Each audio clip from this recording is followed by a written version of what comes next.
yeah, I agree with Paul Bettany. Like, you better have some damn hobbies that feed you. And it doesn't have to feed you in the same way that the work does, but like feed your soul, man. That make you feel like I'm doing something productive with my time, rather than just waiting for the next job. Because that'll it will drive you nuts, and it also, I think, will affect your work, even your auditioning. You know, in a way. I should have fixed this before I started recording. Professionalism is what I expect from you, I Aaron. moved the camera and stuff. Fuck. Okay. So today we're looking at talking more about, last week we talked about the auditioning process and kind of what that looks like, as well as like prepping for it and just kind of everything. Yeah, checking boxes, script analysis. Yeah. Some steps to take, what I recommend that's worked for me, or that I've learned over the years that works best in terms of how to break it down a script, and then start attacking the lines, then looking at the scene as a whole. So if you didn't see it, probably go back and watch that. Yeah. Because I think there's some useful stuff in there. I think there's some very useful content in there. So today we kind of want to talk a little bit more about, is like, okay, so you've done all your work for the audition, and now hopefully you get the call that you booked something. Right. When you get that email from your agent or call, what kind of to expect, and I guess we'll talk about specific to TV first, and then we can talk about film. Yeah, that works. Because it's two different things. Yeah, also, I guess you probably have more like experience on the union side of film. Pretty much everything I've done has always been indie. I've been on a couple small... There's no probably to it. I do. Yeah. I've been on a couple union stuff, but never anything that was like a serious role. So, like, I don't know what that looks like when you book something and you have like some meat, you know? Yeah, I mean, I've been lucky enough to book TV gigs that I might have a significant, like 3-4 page scene with the leads, and then other things that are a couple of lines, and other things that are somewhere in between. So whatever the case may be, obviously you, well, I guess let's talk about just kind of what to expect first. So you got the job. Generally speaking, with TV, it's going to be a quick turnaround from the time you found out you booked the gig to when, let me get a little closer, to when, there you go, to when you're going to be working on that job. Yeah. So one of the first things you should expect to hear is to hear either a phone call, a text, or an email, or all three by different production heads. Generally speaking, you're going to hear from wardrobe pretty quickly. They're going to want your sizes, and then probably give you some sort of date or time to come in and do a fitting. And same thing if like it's a period piece, or there's something they have to do with your hair that, or makeup or whatever, that's going to be something special. Then same thing, like come in for a makeup test or hair and makeup test. And then you're going to get the full script. So you didn't probably have the full script when you read for the role. You had sides. Yeah. And sometimes you don't even have like the scene heading. It's just, here's some dialogue. So you have no idea what the setting is. Yeah, that's true. If you're lucky, like if you're smart and the show has already been in production, like what I recommend and what I do myself, if it's a show that I've never seen, or maybe just seen a little bit of, like before I even read for it, I'll look at clips of it wherever I can, YouTube, or if I have the streaming service or whatever, I'll watch an episode or part of an episode just to kind of get the style of the acting. But and I recommend you do that. Now, if it's a show that's a new show, then maybe you look up some of the filmmakers and see what kind of shows they've done before, just to get an idea of like the kinds of things that they've done, and the styles of acting, the genre and whatnot. But you booked the role, so now you're getting phone calls or emails, like I said, from production. So, and then you're going to hear from, a production assistant or the head PA or the person that's kind of going to be wrangling and taking care of you on set as to like when your call time is. You're going to get a call sheet. Sometimes they don't come in till very late at night, because usually on television, if I'm coming in on a Wednesday and the show started production on that episode on Monday, and they have specific things they need to shoot, they have a schedule that they need to be pretty as tight as they can be with, because they only have a certain amount of time to do an episode. Then you may get a call sheet later than you think, because they are still figuring out the next day at like 9 or 10 o'clock at night when they're still wrapping that day. And you'll see what scenes that you're going to be filmed. Like if you're doing more than a day on a series, then it's really important to look closely at the call sheet and what your time is, where you're going to be going, and what scenes you're going to be filming. So you may have scenes that are, say, like in the middle of the storyline that you're going to film first because of locations or whatever, and then so it's just important you as the actor to be kind of on top of that, because it kind of can be a little overwhelming when you get all this information on a call sheet, and sometimes it's really small, and you're like zooming in, like okay. You're like zooming and then in. it's like you zoom in, but it doesn't like translate over because it's not like Excel. So it's like an image, and then you're like, okay, sliding back. Yeah. Okay, where the fuck am I here? You just gotta mess around with that, Yeah. for a while and just get used to it. And then, and obviously, if you have any questions, if it's your first booking and you're not sure about something, it's okay to like reach out to production and ask a question. But generally speaking, you're gonna get your location. You're gonna get all that information. So, and you should get paid for your wardrobe fitting if it's not on the same day as shooting. And same thing with makeup.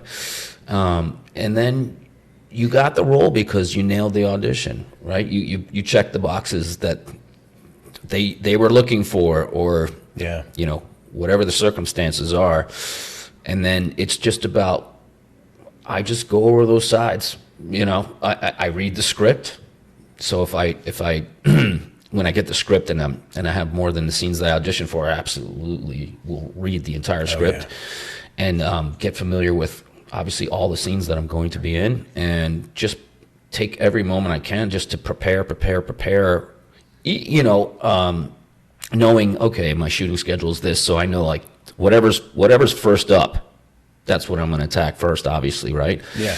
And then use my time wisely in between takes or whatever night. You're going to have a trailer of some sort, so you get to use that space. Use it wisely. Like I said last week, whether it's to take a nap if you're tired, take a quick nap and recharge, or look at your sides, and just, if you can, grab one of the actors on the show that you're going to be working with, and ask to rehearse. If it's a significant scene, they usually would be like, absolutely, let's read this, because you're not really going to have a rehearsal where you're going to be necessarily rehearsing performance on a TV set, as opposed to they're going to bring second team in to do the lighting and the blocking, and then they're going to call first team in to do the scene. You might do some blocking as well, especially if it's intricate blocking where you're going to have marks, and your set guy or gal is going to tell you, you got to hit this mark, you got to hit that mark at this point, blah blah blah. So there's a lot of moving parts that are going to be going on. And for like newer actors or people who maybe aren't acting and just curious about what we're talking about, the reason hitting marks is so important is because that's where you're going to be in focus. And so whoever is running, like, they don't use autofocus. Like we use like autofocus on our on our phones and stuff. In film and television, we've got these very high-end cameras, but nobody uses autofocus. There's somebody that is manually focusing, zooming in, and controlling that focus to keep the picture clear. And so they know like exactly where they need to be on that dial based on where you should be. So that's one of the reasons. That's why we have marks. That's why hitting where you're supposed to be. It's be. also for lighting. Hitting your mark is so important. Lighting is very important in storytelling. So it's a whole, everything's connected. Yeah, obviously in being in focus and having the light right. And so that's why marks are really important. And sometimes, you could have several marks where you're doing an intricate scene where you have to hit certain marks at a certain time. And sometimes, that's challenging because most people, when they're studying the craft, I can't speak for every place, but they're not really focusing a lot on that part of the business, so to speak, or the work, as opposed to just knowing how to do the work. So embody a character, bring it to life, access your emotions, stuff. Yeah, all that stuff you're going to learn. But as far as like the marking, knowing how to hit marks, or blah blah blah, all that stuff, you got to kind of just keep your head on a swivel and just really pay attention. Like I said last week, I think we talked about just be present and not be in your own head and be thinking like, well, like the nerves are getting to me, blah, blah, blah. It's like, no, just relax and listen to the person that's talking to you, whether it's the director or the first AD or the second AD or the set PA or whatever it is. It's important to stay as relaxed as possible and just listen, because that's going to go a long way in you being successful. Yeah. You got the part because you're a good actor, and like I said, you hit the mark. You check the boxes. You did something well to get on there. Now it's equally important that you are present and not necessarily in your head and focusing on the future that's going to be the scene that's going to come, but rather, okay, the technical parts, I need to pay attention here, and then get some rehearsal time in if you're able to. But they expect you to be ready. That they don't expect you to like warm up into a scene. They expect you on take one to know what the hell you're doing, to know which marks you're hitting. And listen, I've had situations in the past where marks were missed. That happens sometimes. I can recall a certain scene I did for a show called Game of Silence. That was a really cool show. Or at least the scene and my character was really cool, and I got to work with a very seasoned actor, Lorenz Tate, who was just an actor's actor, and he was a joy to work with. And I had him tied up in this chair, and I played this this gangster, this Latin gangster, and I'm interrogating him, and I'm basically circling him like the whole time. And I start off here, and then I go here, and there were like there were a few marks I had to hit by like the time I said something specific. I had to be back on this mark. And for me, it was like, okay, this is like a dance. This is like choreography. Yeah. We didn't have a whole lot of time to map the choreography. I just knew I got to hit this, and the whole time I got to be in character. I'm doing my work, man. So I'm not like thinking about like necessarily hit that mark. But you got to know, okay, while you're in the moment, while you're feeding off the person that's giving you what they're giving you, you're having this moment together. You still kind of like, you got to be aware of these things. A lot of things to juggle, right? Yeah. Oh yeah. So and we did a lot of takes, and there was 3 cameras rolling, and we did. We started with a wide shot, of course, and we were in these train yards, these famous train yards down in Atlanta. I forgot the name of it, but they film a lot of stuff there, and it's such a great location. It's huge, like a humongous warehouse, with these broken out windows, and just like, it's just really cool. That's dope. Yeah, it was really cool. But there were times when I'm so in the moment. I'm working with Lorenz. I'm doing my thing, and like, I wasn't where I was supposed to be at that time where I was supposed to be. So that they were really cool. Like people come over or just. They didn't necessarily cut, but they would be like, hey, just make sure on this next one, you're over here when you're saying that, and then land over here. So you learn as you go along. You can have as much in-class experience as possible, and maybe you do have I know in my class over the years, it wasn't a lot, but we would do marks. Like we would rehearse scenes, and then we'd film them maybe the second or third week, and we'd work out the blocking. But a lot of times on a TV set, right? You're learning things that maybe you didn't necessarily have to do in a prior experience on a television show, or maybe there wasn't as much blocking and so forth. So you just got to keep your head on a swivel and do it. And what to expect, So now you're on set. You're gonna pretty quickly, like if you have say an 8 a.m. call, you'll see on the call sheets like 8 a.m. arrival. 8:15 hair and makeup, 8:30 wardrobe or whatever, wardrobe, hair and makeup, and then 9:15 rehearsal. You get the blocking rehearsal, and then 9:45 you're filming. You usually, depending on the show, like if you're on the show for a number of days, then you will have stretches of time where you're going to have time to kick back in your trailer and just hang out, eat, and look at your sides and chill. But if you're just coming in for one big scene or whatever it is, or one scene, then the process is usually pretty quick, and before you know it, you're in and out. You're like, oh, we're done. Wasn't that awesome? And can't wait to come back and do it again. And so a lot of how you handle yourself on set as an actor kind of, will go a long way as to you, working more or having a word spread about you being like, yeah, that was a solid actor. They did the job. They were easy to work with, as opposed to maybe more of an anxious or neurotic person who, asks a lot of questions, and when there's no prompt for a question and so forth. So,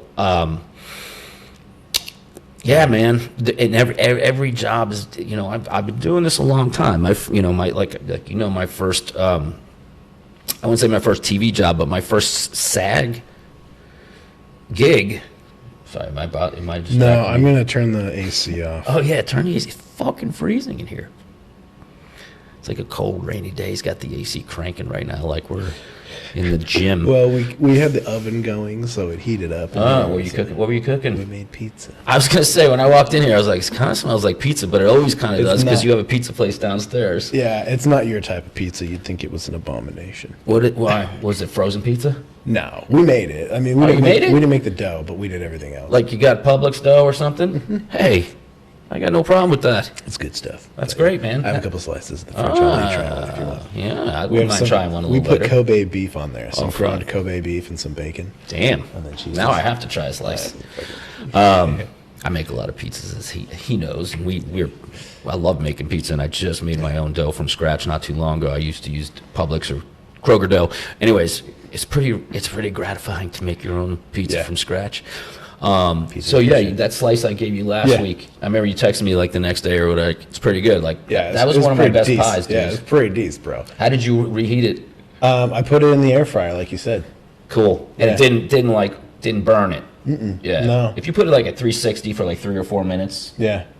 I just put on like reheat, so I think it's 350, 360, and then yeah. I was like, all right. Yeah. Close to Ferrazano's downstairs, a little, right? Yeah, not as greasy. Not as hey. I like that as a greasy pizza's good. I like greasy too. Yeah, but it's kind of nice to like have some that you don't feel like if you don't eat it within 10 minutes, it's going to be inedible because the grease going to soak it up. Is it inedible or unedible? Inedible? I think it's inedible. I think it's inedible. Yeah. Yeah, and that goes back to TV, man. Like sometimes you can get a slice of pizza on set that's inedible. No, I'm just kidding. They usually feed you. Not they usually. I mean, they feed you. Sometimes you don't have a lot of time to eat. Like sometimes you're eating your breakfast while you're in hair and makeup. Your sandwich or whatever.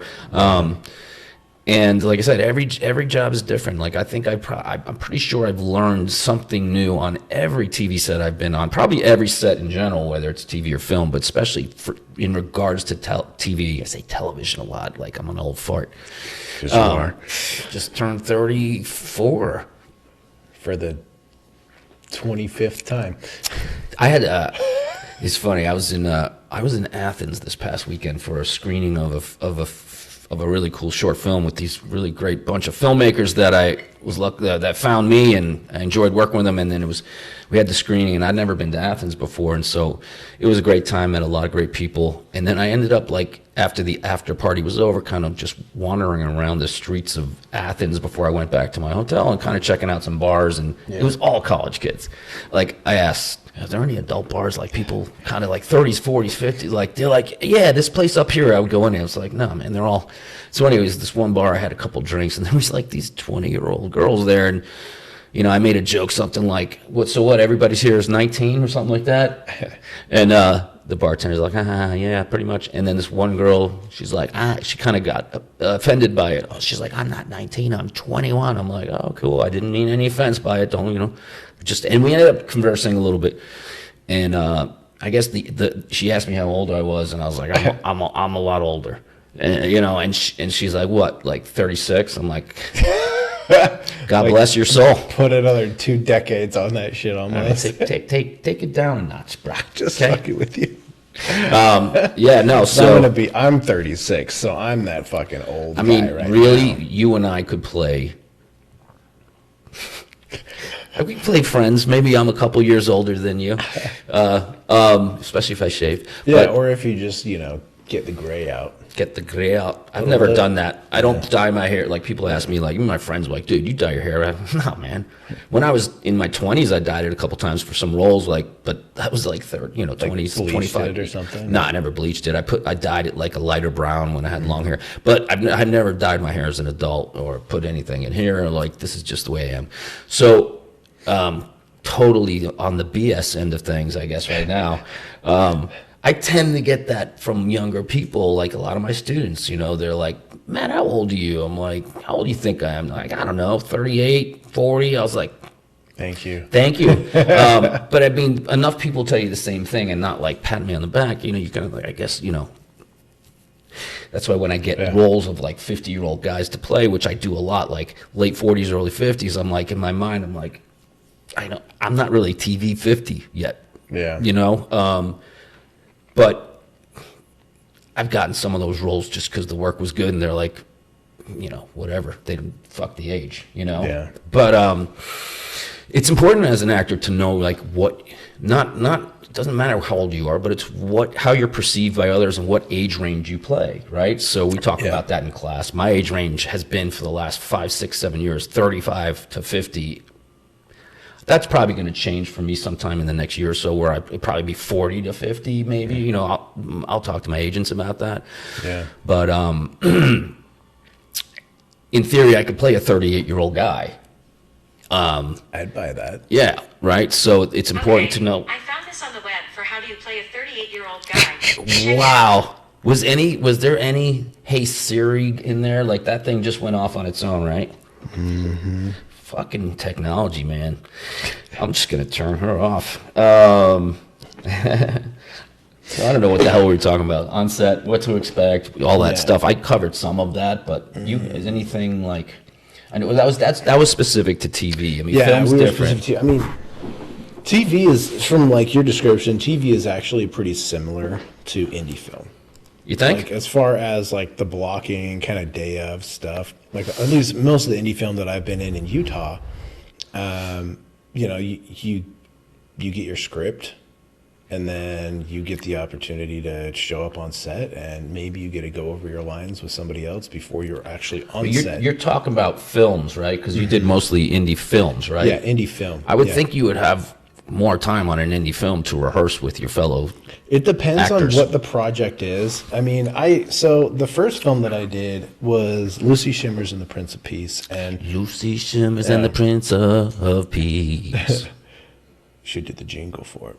Should have. I should have. But like that was one where pretty much all my scenes were with Vince Vargas, and he was getting ready to go out. So we actually built the shooting schedule around his schedule, because he was the biggest name at the time, you know, still is the biggest name that's in that movie. Sure. And like all my scenes were with him. He played a prisoner. I was the prison guard that basically made his life miserable. I imagine you learned a lot from working with him because he's a seasoned actor, right? He's awesome. Yeah. We've talked about him before. Yeah, he's awesome. And like he's so generous, but like he's an intimidating looking person, right? He's been on he was on My Ends MC, which is a spinoff of Sons of Anarchy, so it's kind of a meaner, you know, style show. Well, the Sons of Anarchy was pretty fucking gritty too, but all those shows in general, gritty fucking that's what material. I mean. And so he's got that look for sure. Sure. He's all tatted up, was a former military, border patrol, so like He's badass. Yeah, he could definitely be intimidating. And I remember when he showed up to set, like he had this is drooping on me.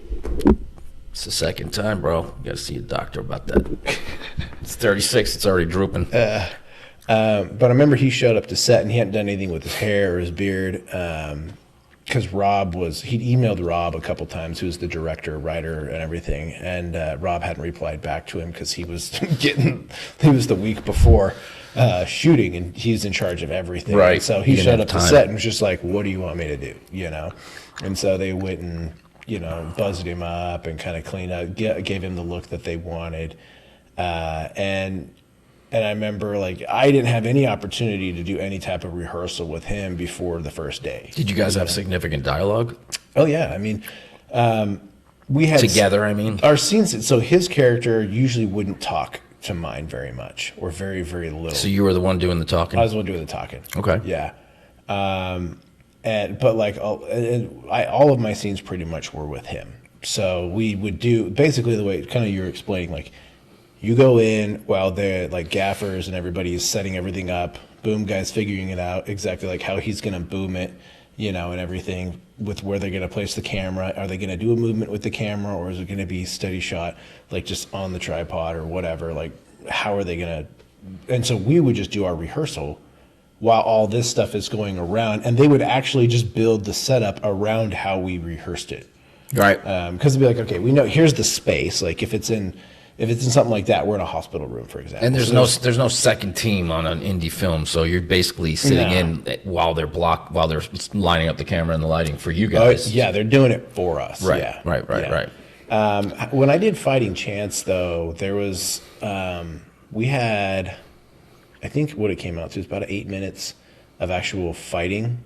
Maybe not full 8 minutes. Let's get back to you and Vargas, though, before you get to that one, right? Like you're talking about he's an intimidating character, and then when you finally met him and started reading with him, did that change? Dude's super chill. I mean, until he speaks, you're like, I don't want to piss this guy off. But then he starts talking, okay, he's a normal guy. He's cool. He's right, cool. and you never know, man. Like, you know, like... It's again, like that's one of the things you learn on set. Like, you know, you may be working with an actor you've seen in other things. You're like, oh shit, that dude usually plays a badass motherfucker or whatever. And like, you know, and it could be intimidating looking and whatnot. And then, you know, you get to know them. They're like, yeah, they're a fucking cool person. Like they're not to be afraid of in real life necessarily. You know, so that's another thing that you kind of like. If you get a chance to spend time with your fellow actors and you're on a show with them for more than a day or so, you get to know them. You know, you become like a little fam for a little bit, and so it's important to feel comfortable in your own skin, and just to kind of gauge the room, like to have a good idea, just have a good like we were talking about this last night, like about having a social sense of like you know. Of you know, when is this a good time to chat? You know, is this person receptive to like talking, or if they're not, cool, man, I'm gonna give them their space. You know, like I don't want to fuck with anybody's process. I don't want anybody messing with my process. That was one thing that I know. Like being on indie film, you generally don't have a trailer. Right. There's just the waiting room where everybody is commingling.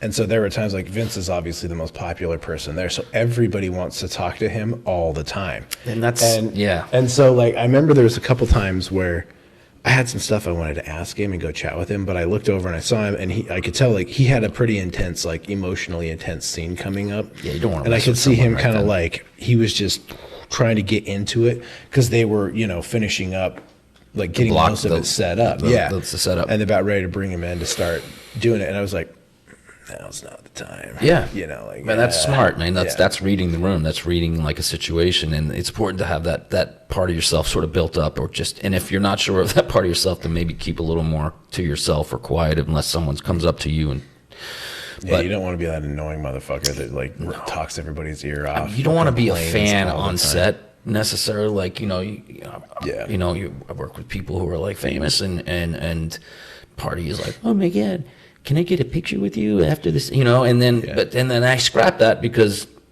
I'm like, you know, act like you've been here before because you have been here before. Yeah, be a professional. And if there's not an opportunity to take a picture with them afterwards, or if they don't approach, hey, you want to take a picture, then don't fucking do it. I like, it's usually like most people want to have photos, you know, to put on their IMDb and stuff like that. So like most people get that. Like it's just if you're being a doofus about it, you know, like. Well, there's also times when like it's appropriate. I'll give you an example. Like I worked on the show called The First Lady, and I played the guy who painted the portrait of Betty Ford, who was played by Michelle Pfeiffer.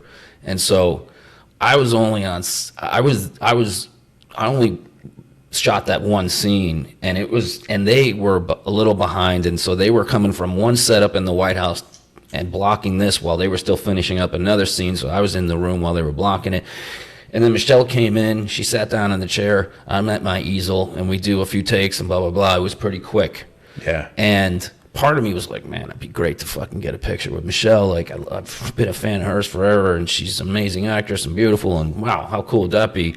And like, as soon as we were done, they had to go to another setup, because that's where they were, this thing, you know? So I was like, there's no way in hell I'm going to ask her to take a picture of me. Interrupt everything else. Absolutely not. It just wouldn't, in that particular moment, it wasn't going to be appropriate. It wouldn't have been appropriate for me to do it, so I didn't. Yeah. And I was like, yeah, it sucked. It would have been nice to have a picture of it, but whatever, dude. Like, you worked with her. It's cool. Yeah, you know what I mean? We'll have a screen grab. Yeah, so that's an example of where it's like, no, I'm not. And like, friends are like, did you get a picture with Michelle? I was like, nope, didn't have time. It's like, really? I'm like, no, dude, you don't understand. Yeah. it wouldn't have been cool to do Yeah, that. It's it like, would've been you got to know, you got to read the room. And so, yeah, man, it's like, but like if you're on set with a guy like Vargas, you know, and you're doing a film with him and you're shooting maybe more than one day, a couple days with the dude, like, yeah. you don't have to worry about any of that shit. Like, I'm sure towards the end, he'll be like, hey man, you know, or Yeah, grab you and take a picture, or hey man, let's take some with pictures. everybody. And going back, that was the first film that I worked on, and I saw it wasn't something I was thinking about because at the time I really never took pictures. Right. And so like I have no BTS photos of being on that film really. So And that's, kind of annoying. but that's I was like, okay damn. because you were in the process of doing the work, right? So it's like, again, that was your first film. So that wasn't like the forethought. It's like, let me get some pictures here. It's like, fucking, I'm here to do a job. Let me do my job effectively and let me kill it. A little bit louder, yeah? Yeah. How's this? Like that. That's pretty good? Yes. Okay. I can do that. Okay, good. I can do that all day. Do it. I know. So you used the last take from the douchebag guy that we did, like I the did, one yeah. that said just try it, go big. Yeah, that was Should we definitely talk about that a little bit? Yeah, I mean we're still recording. Oh shit, we're still recording. I didn't pause it. Fuck, yeah. I didn't know that. So you just cut some of this. So shit. last night I put you Just on cut this camera. out. You came over and we coached you on a couple of auditions, right? Yeah. And you did a great job. Thank you. You always come prepared, which I love. I try. And you let me just fucking push you because that's my job is to push you, Yeah. in certain ways to like maybe nudge you out of your comfort zone a little bit to where it's like, hey, I'm taking some risks or doing things that maybe on my own I wouldn't have done. Yeah. And I will say, like, I feel like the auditions that I've submitted through you have been a lot better than the ones that I've had, like, a friend or whoever help me. Even though it's kind of nice to have somebody that... Move this up a little bit more here. Even though it's nice to have somebody that's an actor who can do a good job on their side, I feel like a lot of times I would submit auditions and, like, I would help them for a scene as well that they were going to shoot. And I felt like they'd just read their side for me. And then like when it was time for me to help them, like I'd fucking help, like, no, try this, or, like maybe try, this is how it's looking, I try to Be more of a coach. I would kind of try to help coach them a little bit like you do for me. And I've never, like, you're the only person that's ever really done that on my side besides when I go to my acting coach in Utah. Obviously he would push me like that. But when I would have like a friend or somebody help me, it was always just like, okay, are you done? Do you want to do another one? Mm-hmm. And so it's nice to have that like reciprocal coaching, right? Yeah, for sure. Because it's like, okay, like I didn't believe that, or like you could probably do more on. Or you're touching on like you're so close to it. Like for that second one, for example, like he was kind of a college frat boy, kind of described as a douchebag, which I find like one dimensional, but whatever, I get that. But however, like, he's probably allowed, and he's very braggadocious, and he's just like, he doesn't give a fuck what people think about him probably. And you were doing a good job with that. And I was just saying, hey man, just go a little bigger, bigger with him. Step out of that. I don't think I said step out of your comfort zone, but I said something along the lines like, just trust me. We already got some good ones in the can. On this last one, just ramp it up even more, 10 more notches, and just see what you think. Yeah, put it up 10 more notches, and nobody has to know you filmed this. Whatever. I mean, it's like you're giving yourself options later on to like which take you're going to send in. Yeah. So, and what's funny about that is like for me, there was I don't have the first line in that. Right. In that scene. Yeah. And so coming into it, it's kind of like, all right, like just like letting somebody else. And so like, what can I be doing while you're doing your little piece? And for me, like just standing and delivering the line, like wasn't helping me amp it up anymore. And so like, just point at me like, and like somehow like there was something in just that motion that transferred more energy through the rest of my body. And I was like, okay, I get it now. And there was also that just opening moment of like, she's saying these things, and initially, you're just kind of sitting there kind of like, not waiting to say your line, but in a way, waiting to say your line, as opposed to you got to fill that moment up. So I was like, why don't you give yourself a little something to do? Like you're checking your breath and like, oh, it smells good or whatever. Some little thing where you're filling up that space so it doesn't look like an actor who's just kind of sitting there waiting to say his first line. Yeah. And you did that and it worked. Yeah, it worked. I think it worked really well. It's funny. But those are the small things that the longer I've done this work, you know, especially when you're on set and you're realizing like cameras on me, it may be the lead guy's like scene, but I'm like standing right behind him or next to him, and like I have to fill those moments up. Like I'm not sitting there just waiting for myself to speak. I'm actively listening, and if I have some piece of business that I'm doing it, and I'm filling those moments up. Like that's, to me, it's like that's just as important as me saying a line. Yeah, and that kind of stuff goes a long way as far as being a generous actor, because it gives your scene partner, who's in frame, that they're actually shooting their coverage, gives them something real to react to. Yeah. As opposed to like, there are some people who like, as soon as it's not on them and they're out of frame, if it's like the back of their head, they're fucking offset in their trailer. You know. Well, yeah, that happens too. Where and they're just like, fuck, you're an actor, do your job, like you're fine, you know. Yeah, they have a PA stand in for them and do their lines and whatever. That shit happens. Yeah, you know. Personally, I just love it too much. I would never want. I don't. Yeah, and plus it's a matter of generosity too. It's like why I'm getting paid pretty good to do this job, or even if I'm not getting paid, who gives a fuck? I'm an actor. Doesn't like matter. Just because the camera's not on me and I already did my coverage or my coverage is next, like. I'm going to give them as much as they can, so they have that to react to right, as opposed to not. So, and I've always found that actually helps a lot if you're starting on the other person's coverage, and you're like totally into it when it's not even on you, because it just like ramps you up for when the camera flips on you. Yeah, I mean, there's a fine line to that where you don't want to necessarily blow all your steam. Oh yeah, if it's the camera's not on you, right? Yeah, no. You still want to give them something, but you don't want to necessarily expend all your energy before the camera's on you. You gotta pace that out so that you're giving them something, but you're also saving it for yourself. Okay. Another thing, this is totally random, but it kind of came up this weekend when I saw the screening of this film that I did, and I was talking to the long story short. My part was a smaller part, but it was a pivotal part. And there's one scene where me and the lead guy kind of go at it, and we have this verbal sparring fight that looks like it could get physical, but it didn't. It doesn't. However, so when I saw we did shit. We were filming in a real gas station that sells lottery tickets and all that shit, and they were open for business while we were filming. So like, whenever someone came in, like, "What are y'all doing here?" We're like, "Oh, we're filming a movie." Like. Alice, the gal who owned the gas station, Alice would take care of the guy, and then okay, let's film and do a take. And so, and then I'm actually the guy, selling the lottery tickets and cigarettes and all that shit. So, my point is it was an emotional scene, and we did several takes, and then I saw what the edit looked like, and it was really cool. And I was talking to Matthew, the director, later on, and he's like, I'm like, yeah, dude, that scene came out great. There was a lot of electricity between me and Corey. He's like, yeah. He's like, I told him. He's like, really, like, it wasn't on the page. It wasn't on the script. He's like, I told him to really go after you even harder than you expected, or maybe, and I remember that thinking back. I was like, yeah, he came at me a lot harder, and it gave me more to react to, and it worked for the scene. But the point is, he's like, yeah, that was a secret.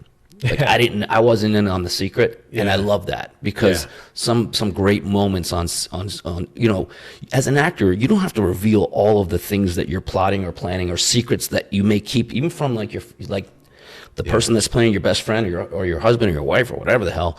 It's like, you don't have to give away all your secrets and say, hey, at this point, I'm going to do something that's maybe a little startling to you. Keep that to yourself. Yeah. Let that be a moment that unfolds in front of the camera that wasn't necessarily gives them a chance planned. To react to authentically. Yeah, you're gifting your fellow actor in a way, if you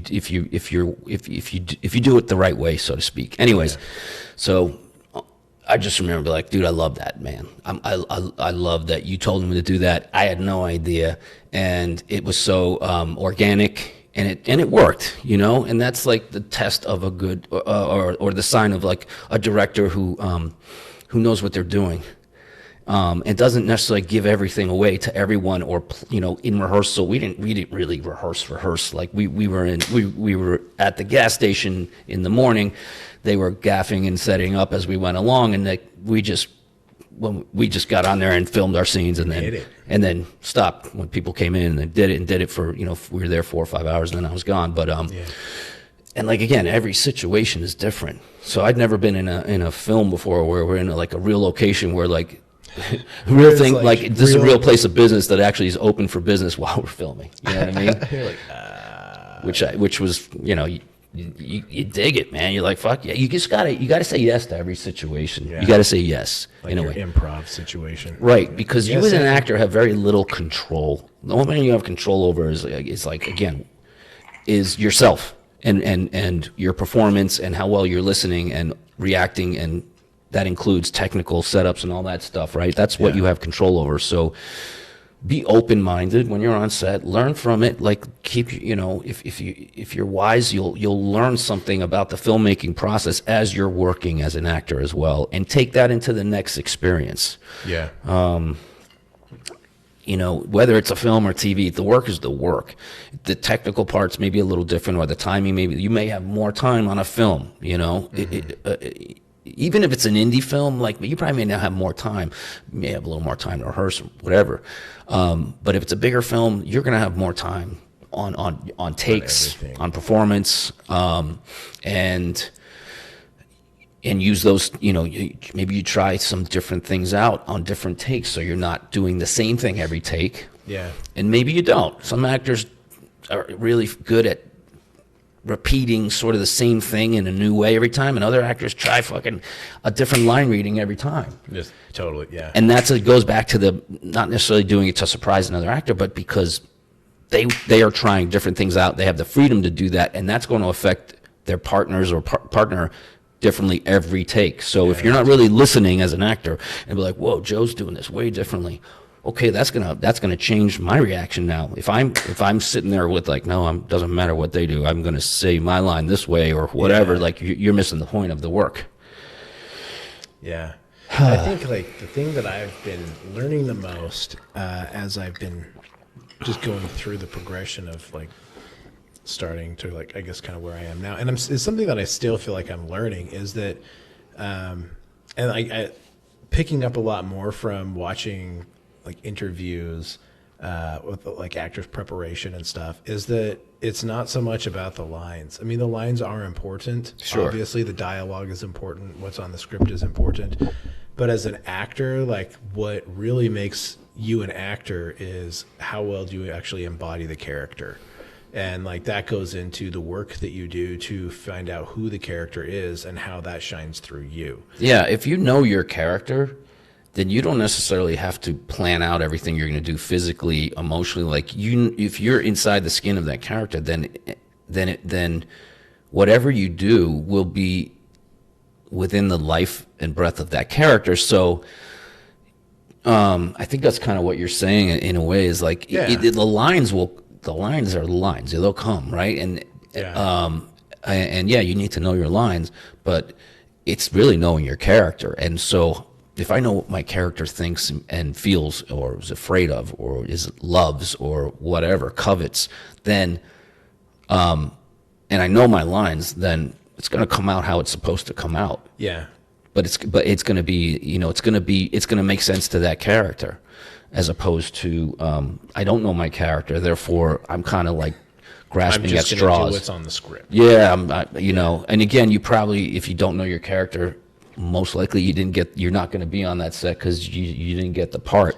Yeah. But there's exceptions to every rule. I mean, like you may struggle with a character while you're working on it, and that may be because you're playing more of a lead role in a film, and you've got a lot more to do and a lot more emotional things to do, and so of course, most actors, including myself, like preparation is as much of as I can do without hitting it over the head to where it gets stale is what I want to do. But sure, there's going to be times when you're going to discover that day, maybe you're going to figure it out as you're doing it. There's like I said, there's no like one way that this stuff goes and works. And so if you're lucky enough to experience all these different things, and many, get on many sets and work with a lot of people, like you're always going to be learning about the craft. that's the kind of the joy of it too. For me, it's like I didn't think when I was a younger guy that by the time I'm in my 50s, like I'd still be learning shit.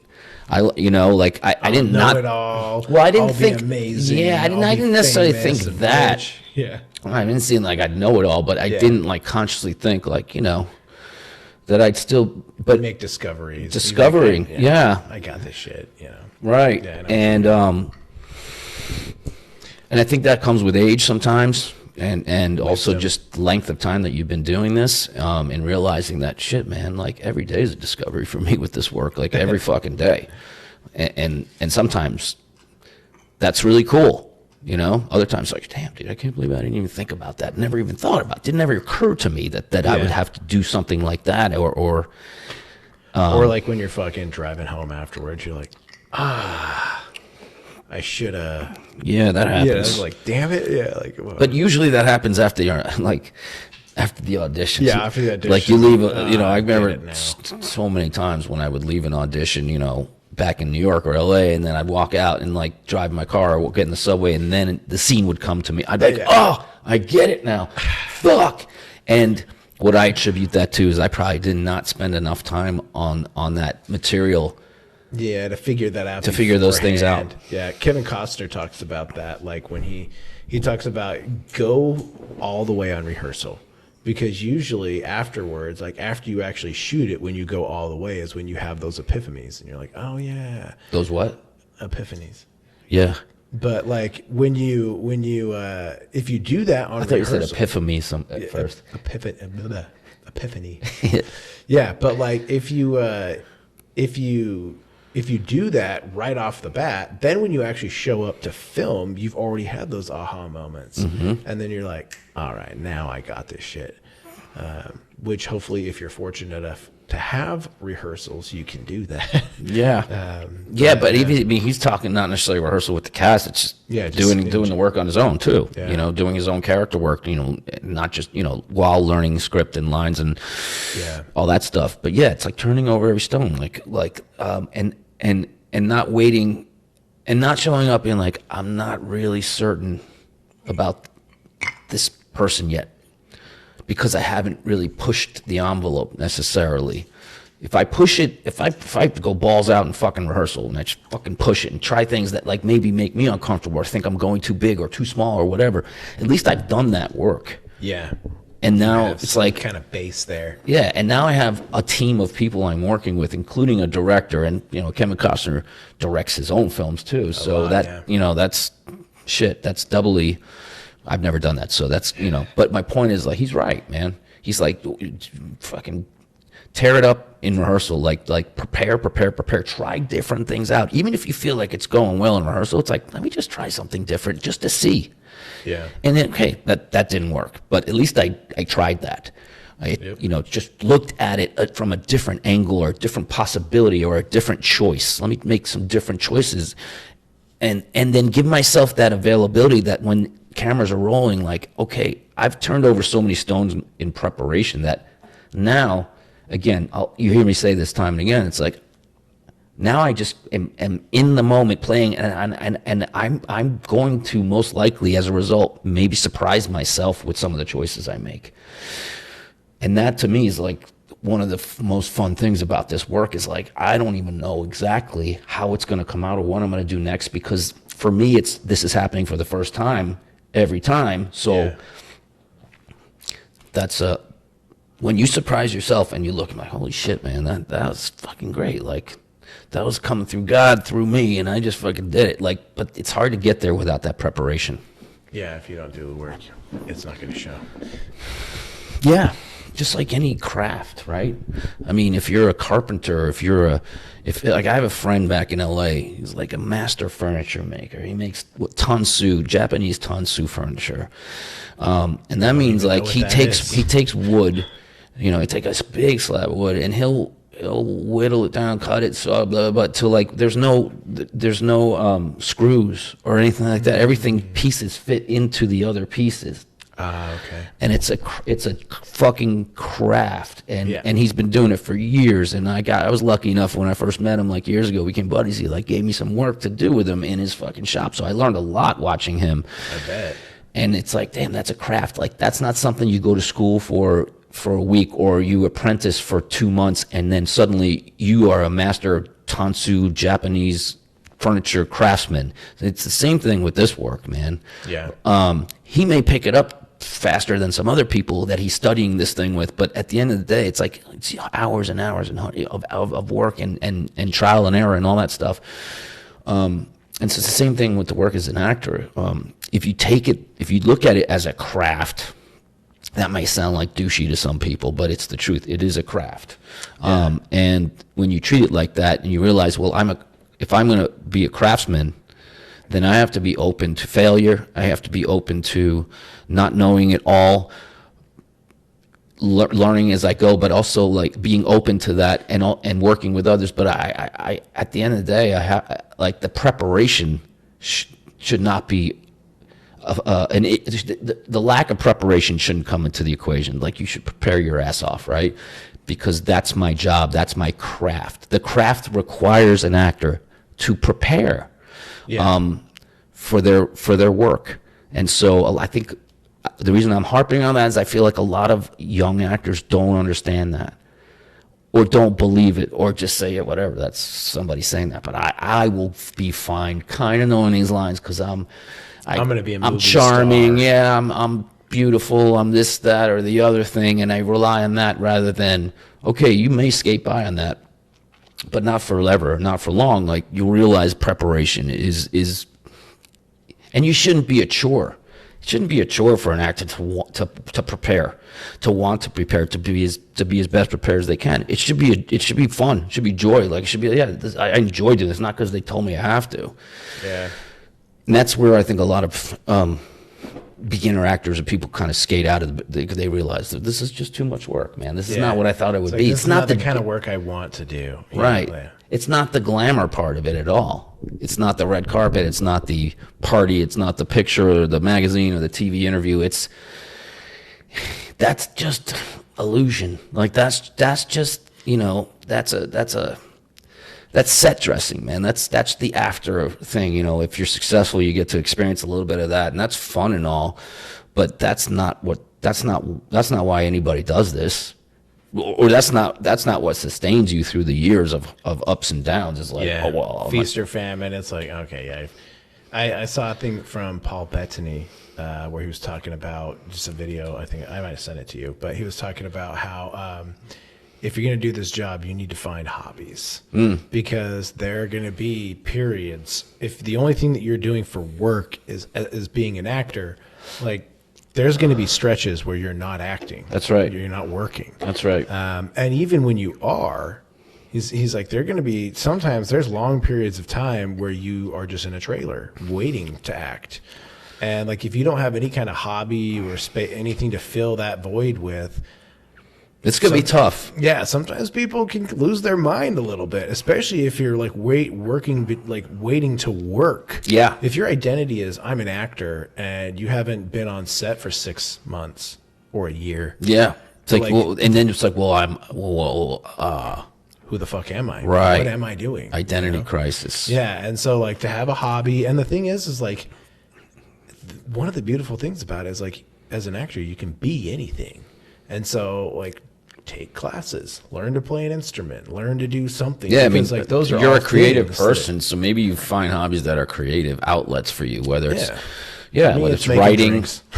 making Or drink, writing. or like being a mixologist, or cooking. For me, cooking is, it wasn't something I did to fill time between acting jobs. I've always been into food, so I started learning how to cook when I was 10 years old because I had a mother who cooked great shit all the time, and I followed her around. But that to me has become one of my passions and hobbies that I lean on and I love, because I just lose myself in the kitchen, and it's like meditation for me, and I am pretty good at what I do, and I cook some good shit, so I really enjoy it. But yeah, I agree with Paul Bettany, like, you better have some damn hobbies that feed you.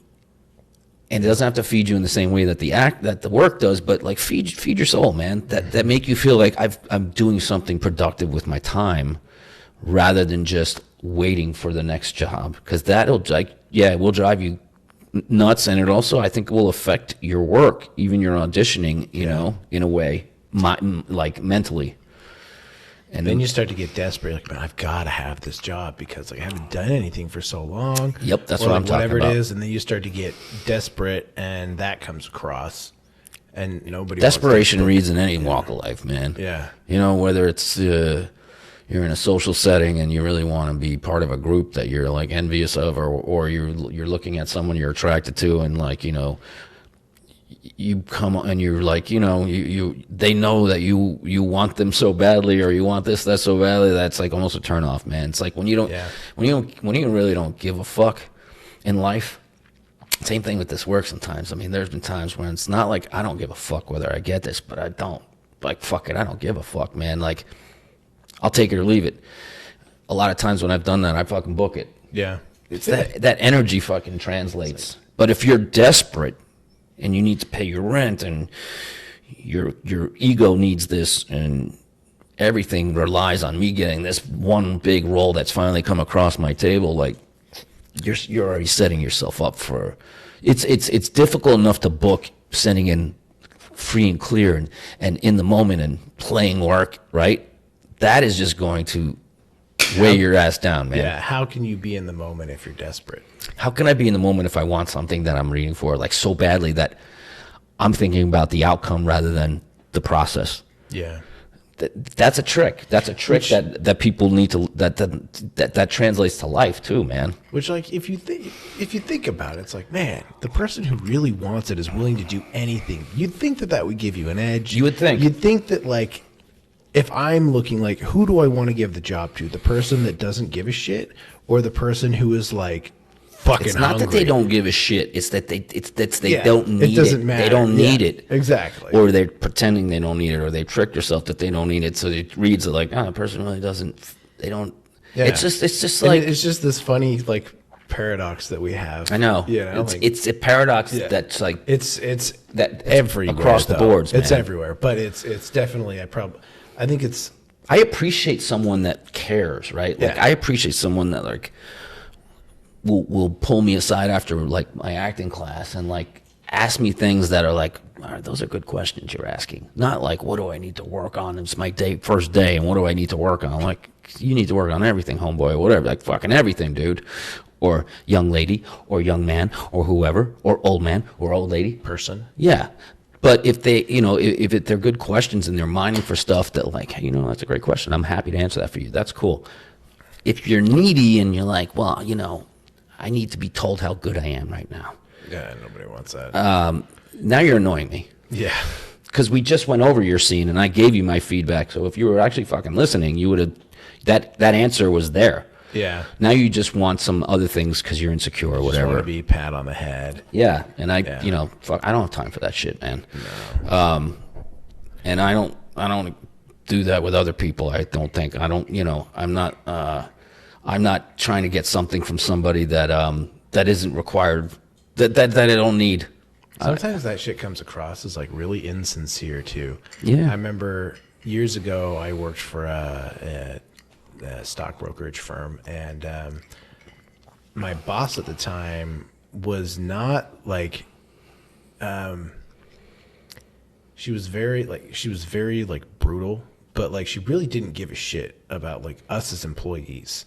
And so She didn't give a shit, or she didn't care how you felt about her brutalness. no, she didn't seem to give a shit about us. Oh, So wow. like I'll kind of get an example. Like an example is like, so we had two different offices. I was in Utah. There was actually one out here in Georgia, and that's where she was located. And so like we were out in Utah, we were pretty much on our own island, and we did a lot of the actual work, which was surprising because you'd think that the people that were where the boss was would be, you know, working more because they'd be under her eyes.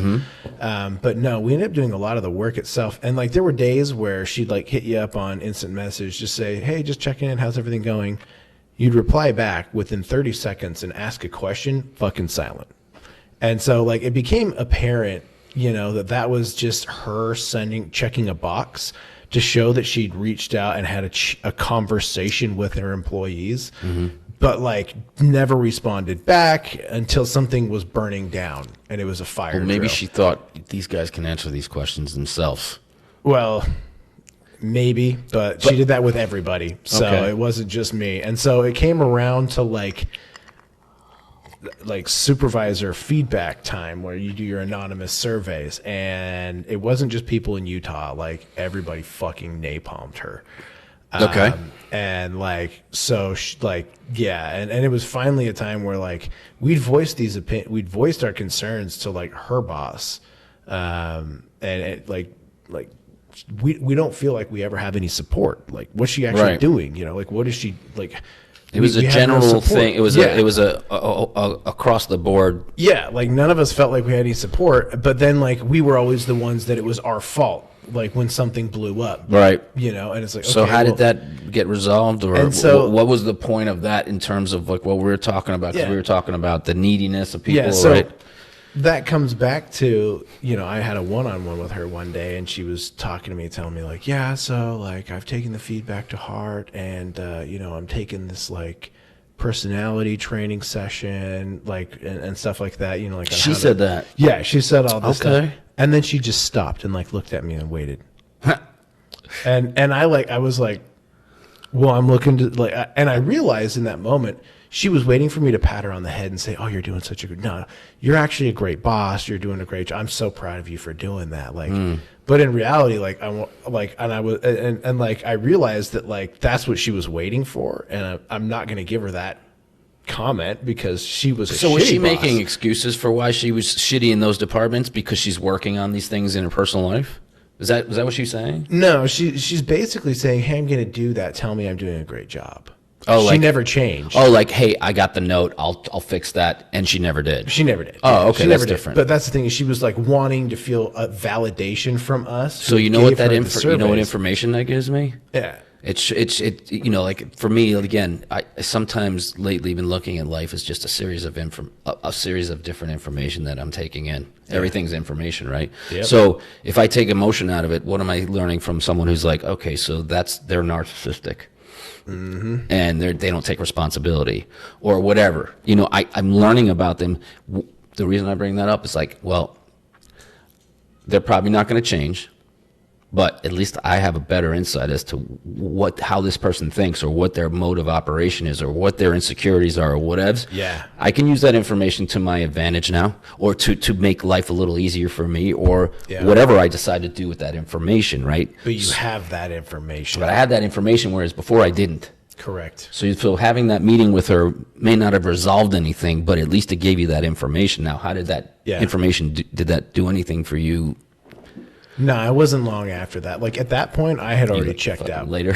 Yeah, I had already checked out. Like I was like figuring out how I was going to transition out of that job by the time that actually happened. So, but looking back on it now, right? Just in that whole situation. Yeah.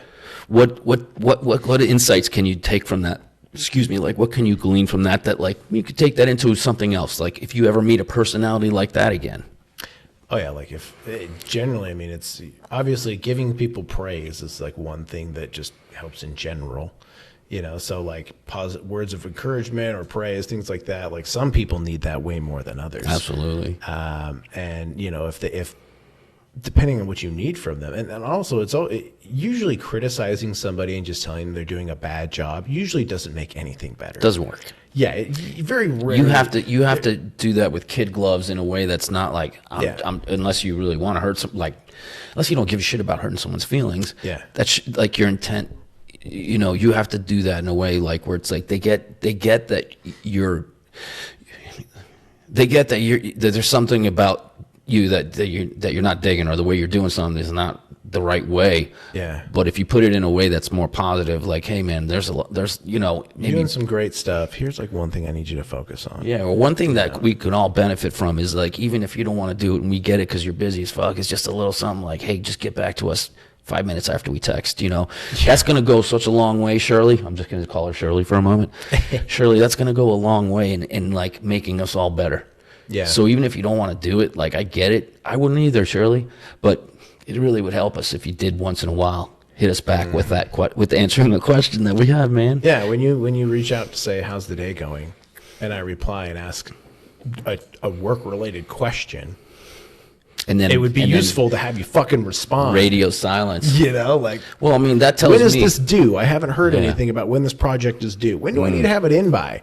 Or when do you need a status update like by? Vital information. Fucking nothing. Right? Yeah, that's All right. well, shit, Yeah, man. just like that was a crazy situation. But I mean, it was still a good job. Like, I mean, Yeah, just Yeah, you it have was a to good deal with job. bullshit in every walk of life, man. yeah, corporate and when Corporate you're in, America's when you're in a corporate job, fucking like yeah, the epitome of that, because there's so many head departments and people you have to perform for and expect things of you, and sometimes you got a great leader, sometimes you have a shitty leader. Same thing with sports, man. Same thing with acting. Like Yeah. if you have a fucking shitty leader leading the ship, well, most likely that project's gonna be shit. yeah, Because they don't know how to communicate. And that's really what it comes down to a lot of times is communication. It's like, if she would have just said, hey, figure it out for yourself, you have the answer, or something that just fucking replied to you, yeah, like, just some hey, kind of acknowledgement, like, some acknowledgement, right? Then that's going to go a long way in her favor. But that wasn't the case. So you have a person who maybe doesn't deserve that job or shouldn't have that position because they're not a good communicator. I think a lot of things fail in life because of communication, whether it's relationships, whether it's countries that are dealing with each other, whether it's in. Do you hear that music? yeah, What is she watching? I don't know. Sounds like a pretty epic movie. Communication, man. Like between friends, between whoever. If you're not communicating, and what that means is to articulate your thoughts and feelings in a way that the other person understands them, as opposed to maybe playing it safe, not wanting to hurt feelings like we were talking about. I know you're texting your girlfriend to turn down the volume on the movie she's watching. I don't think it's going to affect this that much, but let me just tell you something, kiddos. Communication is really important in life, because you may think someone understands how you're thinking or feeling just because you're behaving in a certain way, but they don't necessarily. So if you don't communicate why you are behaving in a certain way or feeling a certain way, and just expect the other person to know, you're setting yourself up for some heartache, some disappointment, some tough times. You have to communicate. And sometimes it's hard for people to communicate because there's honesty that's involved in that, and honesty is a hard thing to do, man. Like you were saying, man, like it tests your character. And sometimes we puss out of it, man. We're like, fuck that, man. I'm gonna avoid that. It's so much easier to just like say nothing. Let's just have a drink and not talk about that. Yeah, man. Like, dude, there's some things I want to talk to you about right now. Yeah. Okay. I do not like red and black checkered shirt. I'm just kidding. I actually like that shirt. It's a cool shirt. I've since I moved out here, I have not been to the gym nearly as much as I normally Hey, should. you were saying that last night. And like most of my shirts are a little tight on me. This one's a little looser, like so like I can. But they're all The relatively. buttons aren't straining. They're right form now, fitting. so- Yeah, that's a tight shirt, but it's not a bad tight shirt. It's not like too tight. Yeah, no, this is one that actually still fits me. Yeah. So that's why I'm wearing it right now. We usually you and I are in t-shirts. This is the first time it's funny. We both are not in t-shirts. Yeah, we didn't plan that either. You got a polo. And Yeah, I got a polo. You got that shirt. It's also December right now. It is a little cooler. So. Yeah, I mean, I'm a t-shirt and jeans guy all day, every day, pretty much. But it's nice to wear something other than that sometimes. Yeah. But yeah, man, like no joke. I know I've already said it, but like, I don't know if you were listening because you were texting your girlfriend, but like communication, man. Yeah, like, it's so communication is important. super important. Yeah, and also In everything. in everything, and then learning different way. Like, again, did you just get a response? Oh, she said. There's a little cat emoji. Like, No, she said a middle finger. Go fuck yourself and your podcast. See, she's communicating. she is communicating. She's like, I don't give a fuck what you and your buddy are doing. No, she did send a little kitty cat. I'm sorry. That's cute. But yeah, man, it's important to know how to communicate, to be honest with your thoughts and feelings as best you can without trying to hurt anybody else, unless you really want to hurt someone else because you're like they deserve it. Being able to Sometimes read a you just room. gotta cut a motherfucker down. Hey, dude, listen, man. Not very often, When you say cut a but motherfucker down, sometimes. yeah, I interpreted that as I was like, this person needs an ass whooping because they're going to learn from it. Yeah. I'm referencing, like, again, I go back to my class situation. And over the years, there's been times where nice Matt goes away, and you see another side of me. but it's only because a certain individual or individuals absolutely need to get their ass kicked a little bit. And I don't mean physically, dude. I mean whatever it means. Like you need a wake up call. You need to be put out of your comfort zone a little bit right now, and I'm gonna fucking do it. And it's for your benefit. It's not for me. Yeah. But it also feels good sometimes when you tell someone something that you've wanted to say to them for a long time, and finally you just fucking say it. Yeah. We're fucking human beings, dude. We didn't come here with a book on how to fucking do this shit. There's no instruction manual. There's no manual. Yeah. And so we have to understand human beings are majorly flawed people sometimes. A lot of us we're flawed. And so to expect perfection from anyone is setting yourself up for some serious disappointment. Yeah, disappointment. And so it's important to have those skills we were talking about earlier, like everything's full circle. Reading a room, able to read a situation. Yeah. Trust your instinct on them. Like, I trust that this is I trust what my gut's telling me to do right here. Do that. But and then, knowing when your time is to speak up, knowing when it's right to speak your mind or to communicate something that needs to be communicated in order for everyone to facilitate something they're trying to do together, right? And sometimes you have to just sit back and shut up, and that's tough for me sometimes because I'm not a sit back, shut up type of guy, to be honest. There's part of me that there's parts of me I'm working on. Still, obviously I'm working on, and part of that's sometimes, Matt, you just need to just shut the fuck up. You don't have to impose your will on anyone or tell someone how to do it right. It's just shut up and watch and chill and listen. And then that requires me to be disciplined sometimes, and so at least I kind of know that's one of the things I need to work on in myself. Being able to know allows you to actually do something about it. Yeah. Self-awareness. There's a lot of people that have no self-awareness. Yeah. So if you can get outside of yourself to realize okay, I'm not perfect. And that's one thing I always try to take whenever I go to a job or anything is I know I'm not perfect. I'm not the best at anything. And so I've got especially if you're on set, I know I'm not perfect. I'm not the best at anything. I feel like I understand my character, but there's a community here. And, I'm going to keep an open mind, and somebody might say something that gives me a great idea or gives me the direction that I need to do the best possible job, as opposed to what I thought I was going to do. Mm-hmm. Absolutely, man. It's a team. It's, you're working in a team situation. So be a team player. But what I mean by that is use that, don't think you have to know it all and figure it all out all yourself. You're not an island. In this work as an actor, you have other people to, even if it's your director of photography, your DP, and after a take, you're hey man, how did that what look? Was the what was that? What that look like? He's cool, just something. Dude, that reminds me. So we did back at Fighting Chat, we did a scene where there was a take where I had to take a real punch, and so the way it was lined up is there's the guy that plays Chance, the lead, he's right here facing. DOP is right over his shoulder looking through, right? And so I'm basically right over here so you can see him throw the straight right and hit me.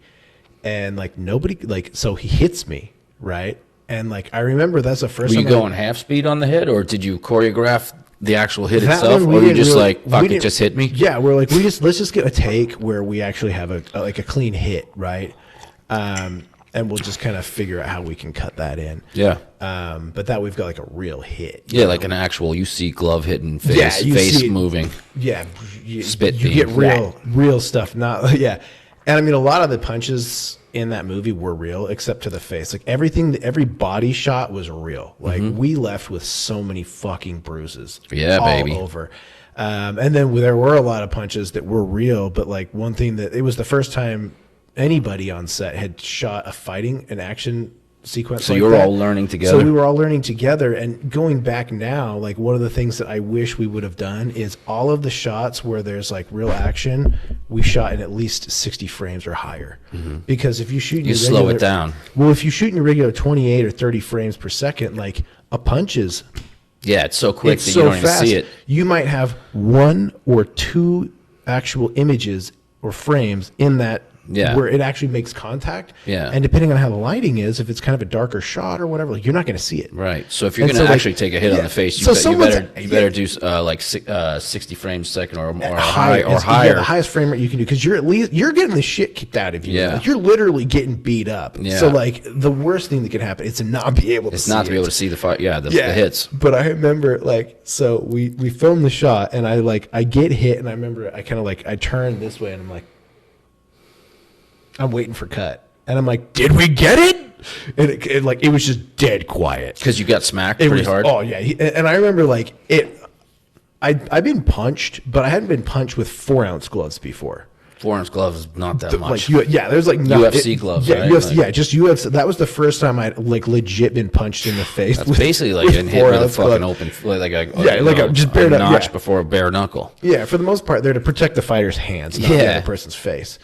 And I remember it hurt way more than I thought it would, you know? So I was like, so I was a little mad. And because, like, for whatever reason, I had blinked right before he threw the punch. So I didn't even see it come. And I just, boom, I get clocked. And, like, everybody just, Yeah. it was like a funeral in there. And I look and I'm like, did we get it? You know? And because nobody's calling cut or anything. Yeah, they're all And like thinking, they're is that guy all right, man? yeah. And so I look over and I see Lars was his name, and he's got the camera, you know, it's like this, and I see him go. I just look at it's like, Did anyone answer your fucking question? Did you get it? yeah, he was like, Okay. yeah, we got it cut. Yeah, Good. it's good, it's good. But you were a little, you were reacting. Yeah, you I were a was little like- miffed. You were pissed off. Like, do we fucking get it? Because I don't want to do that again, yeah, I man. don't want to do that again. Right. But then there was another shot like later on where I'm on my back and he was in mount punching me. My head's on your head's on the mat, like, and so there's nothing, like, the recoil just goes through your face. When you say he's into the punching mat. you, he's actually just punching you in the face. Boom. You're letting him just punch you in the face. Yeah, over we and had over. we had a couple. I think we did 3 takes where I had real hits. On purpose. Yes, yeah, so that we could have the coverage of seeing that, and like even watching the finished project, like, damn, because it was a little bit darker. There were some shadows there, so you barely could see the actual contact when we went to slow it down. But I remember, like, it made me react much faster in that, because I was like, all right, he's gonna beat on me, you know, punch me a few times, and then I'll try and buck him off so I can get into a better position. And that's where he ends up he puts me in a guillotine and ends the fight. And like it made my reactions much more real, because Well, I was talk about real legitimately trying to reactions and get acting. him off of me. Yeah, dude. It's like that's like the epitome of fuck. like you're reacting genuinely in the moment when you're getting hit. Yeah, I was over getting and fucking over. It's like punched in the there's no face. acting that needs to be done anymore, man. Like that's it, right? So that's Yeah. a great example of like It's a super heightened fun. example of like that of like Yeah, like I would. if totally you're not do it all reacting to again. that shit, then maybe you need to do something else with your life, because if Don't you're have any like feeling. you know, whatever. You know, like, hey man, you need to you need to get a little upset when you're hit or hurt or whatever. Like, if you're not actually getting that, like, that's not happening, then do something else. Yeah, for sure. That must have been a fun experience. I mean, at It the was end, actually- watching it back after taking a beating, that maybe wasn't so fun, but like watching it back and seeing how the work came out. Like, I've never done like a fight sequence like that where, Yeah, that was one where, like, it was an indie film. We made the movie with $50,000, so not a huge budget. I think we shot the entire movie in 8 days. there you go. And they had 2 pickup days after, because some of the film like got corrupted at one of the locations, so they had to go back and reshoot some stuff. But like the entire movie and the fight stuff was 3 of those days. Like we had one day that we shot where it was all like locker room behind, like, you know, pre-fight stuff, walkouts. And how getting many into the days were ring. you actually doing fighting? 2 days? 2. So the second day was all the first round. And the first round, I got to write the choreography for like almost all of it. Like Rob had written kind of like what he wanted the outcome to be and a couple things. And then I wrote in like, okay, this is how we're going to get there. Like he's going to throw this kick, you know, so that we could have something to choreograph. And then we went to a guy named Sean Powers in Roy, Utah. Used to fight for Bellator, actually won the belt. Bellator. Yeah, and I think Bellator just got purchased by PFL, which is going to that's going to take PFL like that. UFC's got some legit competition now, but We spent 3 days a week, Monday, Wednesday, Friday, usually, with like 2 hours a day rehearsing the choreography. That's good. So that, you know, it really is like that kind of stuff. It's like a dance. Yeah, I was about to say that stuff really is a dance. It's Yeah, a man. violent dance. Yeah. And like there were times where, you know, throughout the process, there's in that first round, the actual first round is probably a minute and a half to almost 2 minutes of straight action. And every time we filmed it, we did it all as one single take. We should show a little clip of it, like that we put on the end of this podcast. Yeah, we could splice some of that in. some of that fighting, man. Yeah, I want to see where you get jacked in the face. Yeah, that's actually in the second round and the third round. In the first round, my character fucks him up. Well, maybe you show a little bit of So, everything. yeah. Maybe put a little we clip, could show the audience we what could we're talking about. stitch some of that stuff. Yeah, in. man. But yeah, and so like the funny thing is there's a couple times like in the first one there, like at the very beginning, there's this opening exchange where like Chance's nickname is Lightning because he's like really quick. He has really quick hands. And my character, we fought before, and so like I come in a little lazy, and he just tags me, and I'm like, oh fuck, and so I get mad, and I go back and I hit him, and then like I end up throwing some jabs, and I come in with an uppercut. And I remember watching it in playback the first time. The jab that I threw looked super sloppy. It was like, oh, that is Like, a didn't shit touch him. punch. It just like my technique looked like garbage. Okay. It was not a convincing punch. And so the next take is the one that we ended up using. I threw very convincing punches, like because like when we were throwing punches, like all of them were aimed to like end like right there. Mm-hmm. You know, like not like you see like a lot of Marvel stuff, and like the punch is like way out here, and they're just they're moving with. I was going to ask you, like, what movies do you think have great fight choreography? I mean, I can tell you some of the ones that I think do, but like, yeah, well, it's like Winter Soldier has some of the best. I'm not fight talking about choreography, Marvel, but yeah, I'm talking about other shit. Yeah. Yeah, but like there's some of these other like bigger movies where they just sell Sorry, the action. I got a little aggro there. Yeah, they sell the action with angles. Yeah. as opposed to But if you watch Stallone fucking movies, like half the time he's fighting, he's getting hit. Like, Yeah. he's gone to hospital so many fucking times Yeah. in Rocky movies or In Rocky movies, or he the gets hit and shit. Untouchables, Expendables. or Expendables. Yeah.